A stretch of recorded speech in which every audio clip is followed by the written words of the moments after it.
સુરત સ્થિત માંગરોળ ખાતેથી શંકાસ્પદ ખાતર ઝડપાયું છે। માહિતી સુરતથી પ્રકાશમાં આવી છે, જે આવેલ માંગરોળ ખાતે શંકાસ્પદ રાસાયણિક ખાતર ઝડપાયું છે। ત્યારે વાંકલમાંથી આ શંકાસ્પદ રાસાયણિક ખાતર છે, જેને ઝડપી પાડવામાં આવ્યું છે। આ સાથે જ અતુલ એગ્રોમાંથી રાસાયણિક ખાતરનો જથ્થો છે જે ઝડપાયો છે। ત્યારે મિશ્ર રાસાયણિક ખાતરનું વેચાણ કરી છેતરપિંડી કરવામાં આવતી હતી। આ માહિતી સુરતથી સામે આવી છે। અતુલ એગ્રોના સંચાલક સામે આ સમગ્ર મામલે ફરિયાદ નોંધવામાં આવી છે। છેતરપિંડી આચરવામાં આવતી હતી આ રાસાયણિક ખાતરને લઈ। ત્યારે ખેતીવાડી અધિકારીએ સંચાલક સામે ફરિયાદ નોંધાવી છે અને સંચાલક સહિત 6 લોકો સામે પોલીસ ફરિયાદ દાખલ કરવામાં આવી છે। તો માંગરોળ પોલીસે ગુનો નોંધી હાલ આગળની તપાસ હાથ ધરી છે। સમગ્ર મામલે તો રાસાયણિક ખાતરનો જથ્થો ઝડપાયો છે અને મિશ્ર રાસાયણિક ખાતરનું વેચાણ કરી છેતરપિંડી આચરવામાં આવતી હતી, જેના પગલે અતુલ એગ્રોના સંચાલક વિરુદ્ધ ફરિયાદ દાખલ કરવામાં આવી છે।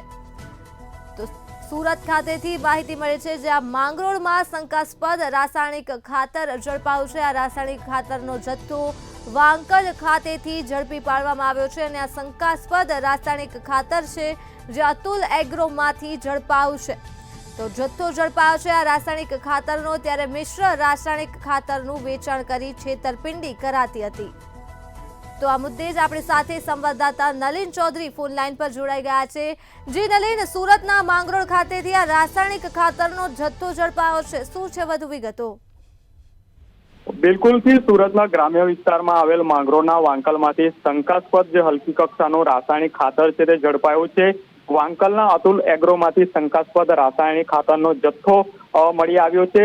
હલકી ગુણવત્તાવાળું જે મિશ્ર રાસાયણિક ખાતરનું વેચાણ કરી ખેડૂતો સાથે છેતરપિંડી કરાતી હોવાની પોલીસ ફરિયાદમાં ઉલ્લેખ કરવામાં આવ્યો છે। ત્યારે ખેતી અધિકારી દ્વારા અતુલ એગ્રોના સંચાલક સામે ફરિયાદ નોંધાવવામાં આવી છે। આ સાથે સંચાલક, ખાતર ઉત્પાદન કરતી કંપની, વિક્રેતા સહિત કુલ 6 લોકો સામે પોલીસ ફરિયાદ નોંધાવવામાં આવી છે।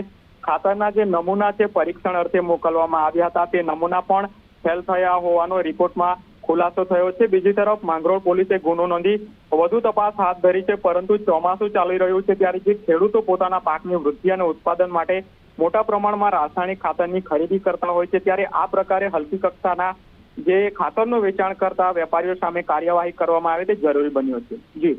જી નલિન, તમામ વિગતો બદલ આભાર। તો સુરત સ્થિત માંગરોળમાંથી આ શંકાસ્પદ રાસાયણિક ખાતર ઝડપાયું છે। વાંકલ ખાતેથી રાસાયણિક ખાતરનો જથ્થો ઝડપી પાડવામાં આવ્યો છે।